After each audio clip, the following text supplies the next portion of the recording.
Good day, dear pupils. How are you?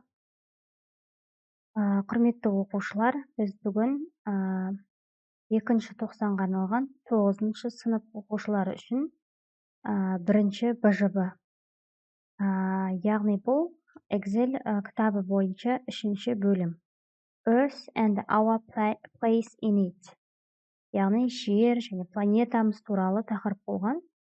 Бұл БЖБ-да бізде listening және speaking, яғни бірінші БЖБ-міз үнемі осы екі тапсырмадан тұрады.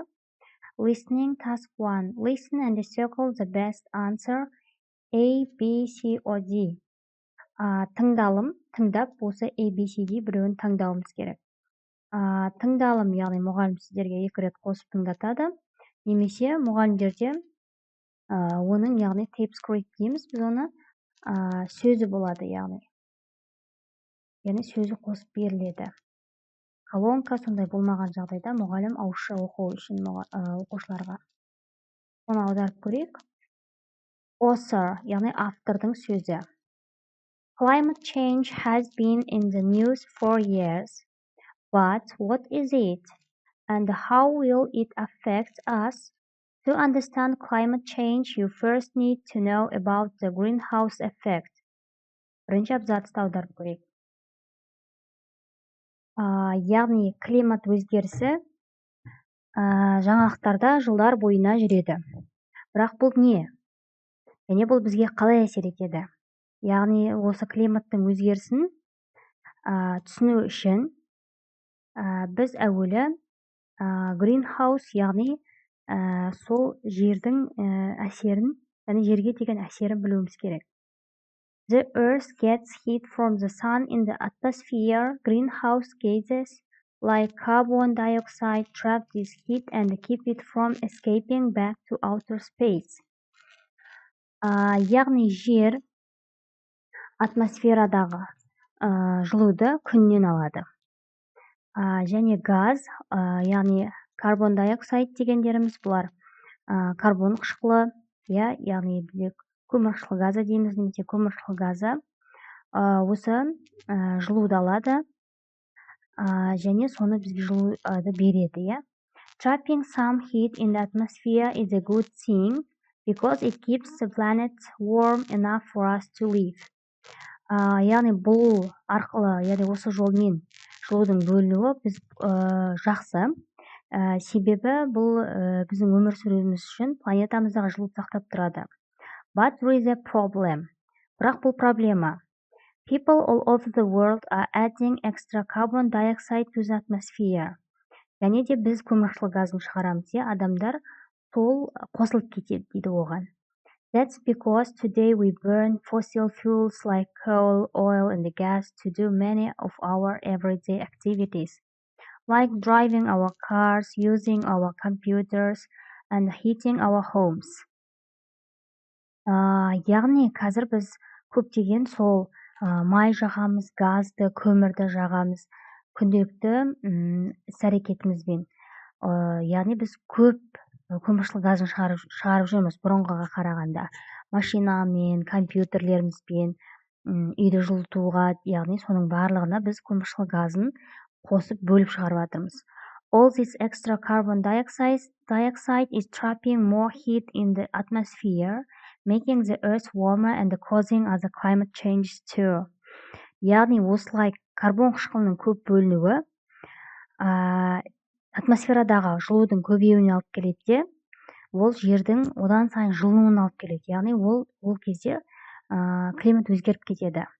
The signs of climate change are all around us. Яғни оның белгілері біздің жан-жағымызда. Temperatures are getting warmer, giant ice sheets are melting and the oceans are rising. Яғни температура көтерілгесін, мұздар еріп, мұхиттар толып жатыр. In many places flowers are blooming earlier, snow is melting sooner and the birds aren't flying as far south for the winter. Көптеген жерлерде жылы болғандықтан гүлдер ерте шығады, қар ерте еріп кетеді, және бұрынғыдай құстарда жылы жаққа ұшпайтын болған қыста. So why does this matter? Яғни бұл нені білдіреді? Well, If the planet keeps getting warmer, we can expect more powerful storms and more flooding, droughts, and heat waves. Егер бұл осылай жылы болып сақтала берсе, яғни жыл көбейе берсе, бізге үлкен дауыл келуі мүмкін, су тасқыны болуы мүмкін, құрғақшылық болуы мүмкін, және сол жылудың көбеюінен аурулар болуы мүмкін. And these changes can cause additional problems like the spread of certain diseases, more wildfires, and the food and water shortages. Соған қосап тағы проблемалар, жаңағы көптеген аурулардың таралуы, және өрттің болуы, тамақ пен судың азаюына алып келеді. Climate change could put entire ecosystems like coral reefs in danger, and many plants and animals could become extinct. Яғни жаңағы көмірқышқыл газының көбеюінен өсімдіктер мен жануарларды азаюы мүмкін. The good news is that we can take action. Ал жақсы жаңалық, біз әлі де іс-әрекет жасасақ болады. We can put less carbon dioxide into the atmosphere if we generate electricity from clean sources like solar and wind power instead of burning coal, oil or gas. Біз бұл көмірқышқыл газын, яғни атмосферадағы азайтуымызға болады. Не арқылы? Яғни біз дұрыс нәрселерді қолдану арқылы электр энергиясын бөліп шығарамыз. Яғни олар күн жүйесін, желді қолдану арқылы. Яғни біз ол кезде ешқандай ешнәрсе жақпаймыз. We can also drive less, use public transportation and choose cars that go further using less gas. Және де біз машинаны азырақ қолданып, көп, яғни транспортқа мінсек, сол кезде азаяр еді. And you can do your part. Яғни сен де өз үлесіңді қоса аласың. Reduce your energy use by turning off the lights, the computer and TV when you are not using them. And walk or ride your bike to work or school. Біз не істей аламыз? Яғни жарықтарды үнемдеу арқылы, компьютерді, телевизорды көрмей жатқан кезде өшіріп қойып, және жұмысқа, мектепке велосипедпен барып, жаяу баруға болады. By making smart choices and working together, we can make a difference. Яғни біз дұрыс таңдау және бірге жұмыс атқару арқылы көптеген өзгерістер әкеле аламыз дейді. Осыны сіздер тыңдайсыздар, және де осыған байланысты бізде ABCD тапсырмасы беріледі. Бірінші. According to the speaker, more and more greenhouse gases are produced by. Біріншінің жауабы actions of people. Яғни бұл адамдардың іс-әрекетінен сол газдар бөлініп жатыр. C. Actions of people. Дұрыс жауабы. 2. Which of these things in a greenhouse gas? B. Carbon dioxide. Яғни карбон қышқылы. Which of these things can help reduce levels of carbon dioxide? 3C. Using public transport. Яғни біз ортақ транспортты қолдану арқылы азайта аламыз деп айттық, иә? Which of these predictions about climate change does the speaker make? B. If planet gets warmer, then we can expect more floods. Яғни жылынса бізде көптеген су тасқыны болады. 5. If the planet continues to heat up, expect to experience more extreme weather. C. Then we can expect. Яғни бізде не күтеді? Яғни сол ауа райының өзгеруіне алып келеді. Which of these things isn't mentioned in the video? Қайсы туралы айтылмады? Carpooling. Бізге именно машина туралы, машинаның жолы туралы айтылған жоқ ешқандай.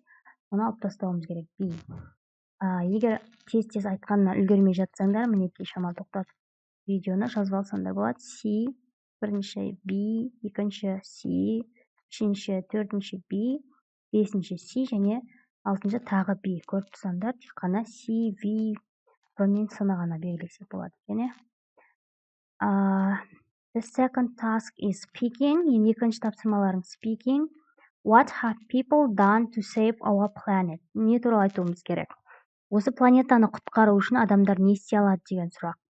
Answer the question and make a mind map on a poster in 3 minutes, and then you will have 1 minute to present it to the whole class. In your speech you should. Сендерге mind map жаса деп тұр, ол диаграмма сияқты 3 минуттық, және оны 1 минутта қорға дейді. Сіздер ода не істеулеріңіз керек? Logical chain, яғни ол логикалық тұрғыда дұрыс болу керек, ретімен болу керек, яғни өзіңіздің ойыңыз. Және linking words, бізде жалғаушылар бар. Біріншіден, екіншіден деген сияқты, соны қосып сөйле дейді. Қыстырма сөздерді, яғни. Және де дұрыс сөздікті пайдалан деп тұр. Мені mind map дегеніміз не? Оны қалай жасаймыз? Mind map'тің өте көп түрлері бар. Ол міне мынадай. Мысалға, bed to earth деп алған, ортасына тақырыбыңызда ары қарай тармақтар ағаштың сабақтары сияқты шыға береді, тармақталып. 3S дейді. Қорғау үшін, яғни соған не істеуіміз керек? Save water, суды қорғауымыз керек, яғни азайтуымыз керек, көп қолдануды. Соны не істеу керек? Ары қарай тармақтап жаза бересіздер. Мен осылай save energy.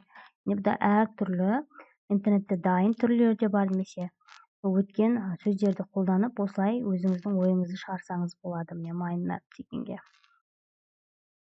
Жалпы жаңағы айтқандарыңызды немесе соны қысқартып та жазып берсеңіздер болады, жаңағы тыңдағанда, иә. Міне осындай mind map деген. Не істеуіміз керек? Safety, distribution, яғни бізге бір тәртіп керек. Суды қарауымыз керек деген сияқты, осындай түрлерін тауып алып жазсаңдар болады. Әлде сұрақтар болса, жекеме, яғни или комментарийға жазсаңыздар болады. Бәрі түсінікті деп ойлаймын. Мінекей. Менің каналыма жазылуды және лайк басуды ұмытпаңдар, оқушылар. Сендерге сәттілік. Hey, goodbye everyone. Good luck.